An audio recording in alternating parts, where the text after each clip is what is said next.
Got my Hepco and Becker skid plate. I'm pretty excited to put that on in preparation for the trip to Alaska.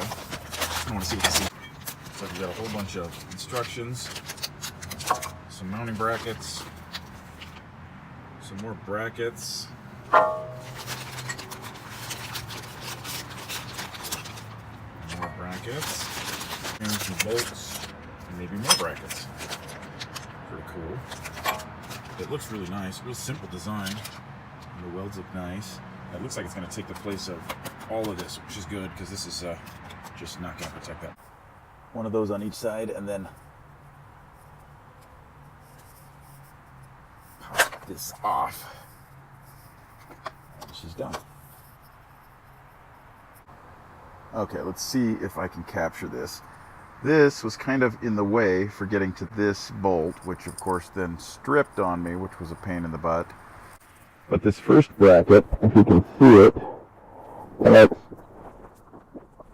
over here and over here, and you screw this thing into it. But to do that, I had to loosen the muffler right there with those 3 bolts, so that wasn't fun. And that's not all. I needed to take that bolt out of right there, which holds it up right there. Okay, now I've got this mount set right here using those 2 screws. And I've got this button back up, and I've got that hooked back up too, so it's out of the way. And now I'm going to mount this piece that they have marked left right here. But I'm going to take off this original mount bracket for the other little cover. Now this is what I've got. I took this little mount off, and I've got this thing that was kind of held by that little thing right there. So I'm going to pull this out and route it behind my crash bar and then back down there, and then it should be hopefully stable. And then I'm going to hook this on. Now it looks like I'm going to remove both of these bolts, here and here, and slide this up under and then put it back in. Okay, the instructions are not excellent by any means, but there are a couple other little pieces that I believe are going to be used to swap out this piece in here so that we can fit this piece in here the right way. So I'm removing the screw on the back here, and I'm going to replace it with this. Getting this organized, I got this new bracket on here, and I think that's going to sit behind it still. And then I had this piece, and I'm trying to figure out what the heck this is for. And I look at the picture, and just in the very corner in this terrible copy, you can see that the lines run slightly different than that. And so this is going to go right in here. I'll show you it in just a second.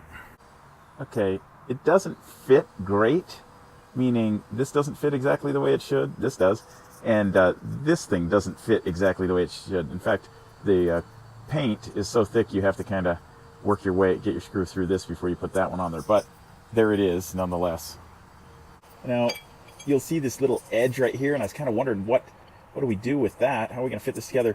But that little hole is exactly what that's for. So that's going to slide right in there, and then this is going to go nice and flat against that, then the horn, then this thing, then the bolts.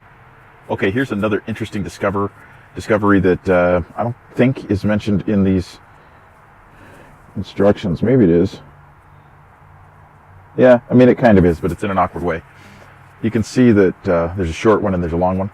The long ones go in the front, the short ones go in the back. And there's the NC700X with the Hepco and Becker skid plate fully on. And it is pretty good looking.